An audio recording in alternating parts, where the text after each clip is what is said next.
Hi everybody, this is Charlize the Nocti Girl here to talk about fun and unique camera related products you might not know about. Since film has been gaining so much popularity lately, I decided to talk about a lesser known Leica M film accessory called the Leicavit. Before you say, oh, I know exactly what that is, it's just a Rapidwinder, what more is there to know about? And scroll away. I promise you, I will give you more information than you'll ever need to know, as always.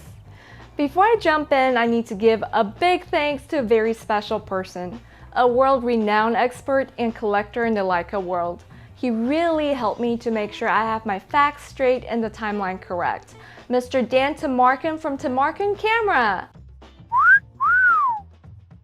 He's not only so knowledgeable, but also nice and funny and such a pleasure to work with.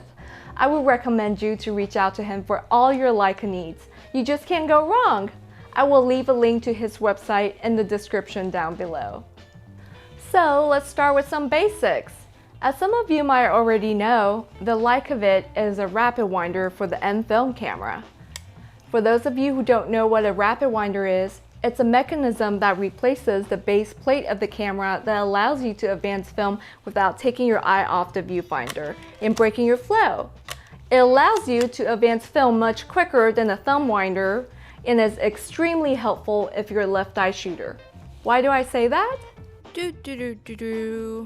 Oh, whoa!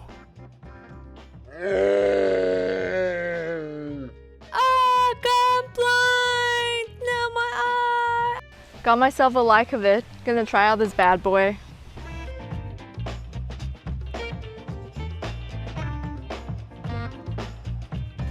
Oh yeah. I'm fast and furious. I'm fast and furious. Oh yeah, baby. Oh yeah. That's why. Anyway, the origin of the Leicavit as we know it today is quite interesting. The very first one cataloged by Leica, the OOFRC, introduced around 1935, was actually a remote film advance and shutter release. This device allowed remote camera operation from short distances. With the camera mounted on a tripod and the OOFRC fitted over the wind knob, the photographer pulls on the white string to take a picture, then pulls on the black string to advance the film. Pretty cool, huh?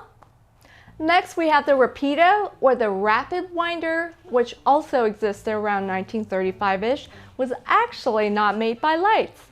This short-lived device consisted of a recoiling steel wire with a pull ring that was fitted over the wind knob, quite similarly to the OOFRC. It was said that the photographer had to be very careful while using this device so they wouldn't cut their fingers on the wire. That also explains why there were fewer bridezillas back in the days, especially when they saw wedding photographers using this device on their camera.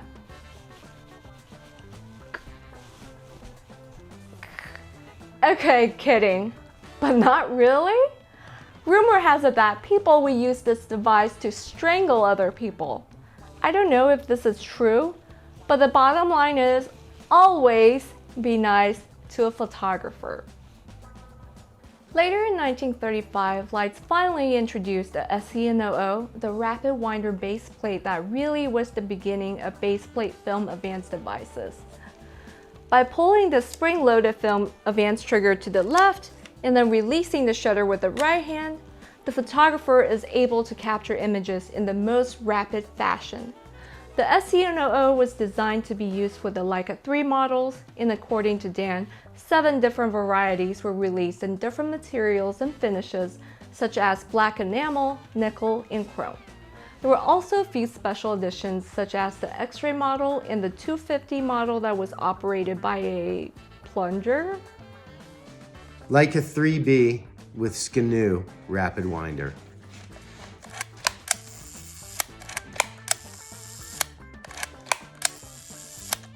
In 1951, the first official Rapidwinder that was actually called the Leicavit was released to replace the SCNOO. The Leicavit, or the SYOOM, was designed to be used with the Leica 3C to early 3F and 3G models and was the first of its kind to have the folding trigger design. The Leicavit came in 8 different varieties.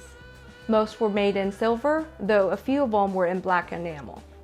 An interesting thing about the Leicavit is that its pre-production models in 1951 were actually fitted with an Einzel series switch to allow either single shot or continuous operation. When the switch is in the series position, the camera shutter is released by an internal lever when the film advance trigger is returned to the start or the far right position.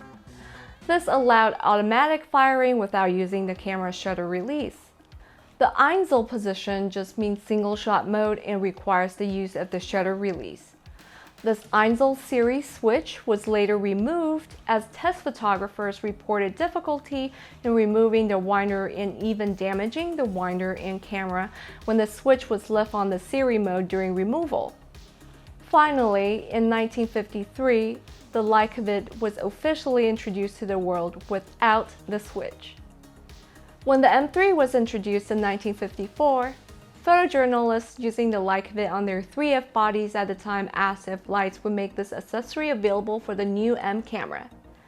Using pre-production MPs as test cameras, Leica finally introduced the Leicavit MP with the first MP cameras in 1956. Besides the MP camera, the Leicavit MP also fitted the Leica M2 and M3. This means the Leicavit MP did not work in cameras with a quick load feature, such as the M4 or the M6. Not sure what this means? Check out my video on the Leica M series film cameras overview to find out. Okay, I know by now you must be wondering, what's up with all these codes used for different winders like the OOFRC or the SCNOO and the SYOOM? They're product codes. Apparently, Leica introduced these product codes around 1928 so that orders placed by dealers could be done by the telegraph without confusion. The cool Leica kids also like to pronounce these codes, so if you want to be cool like one of them, you can be like, I don't just own the Leicavit, I own the OOFRC, the SCNOO, and the SYOOM. Oh god, I'm so cool.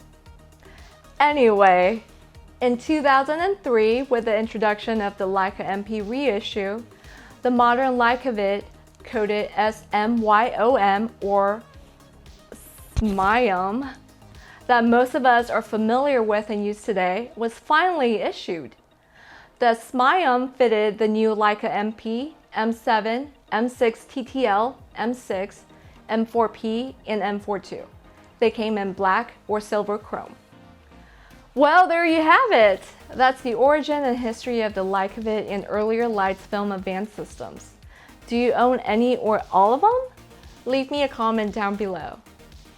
Alrighty, you've been knocked up today and I'm knocked out. Don't forget to like this video and subscribe to my channel. Thank you for watching and I'll see you next time. Bye!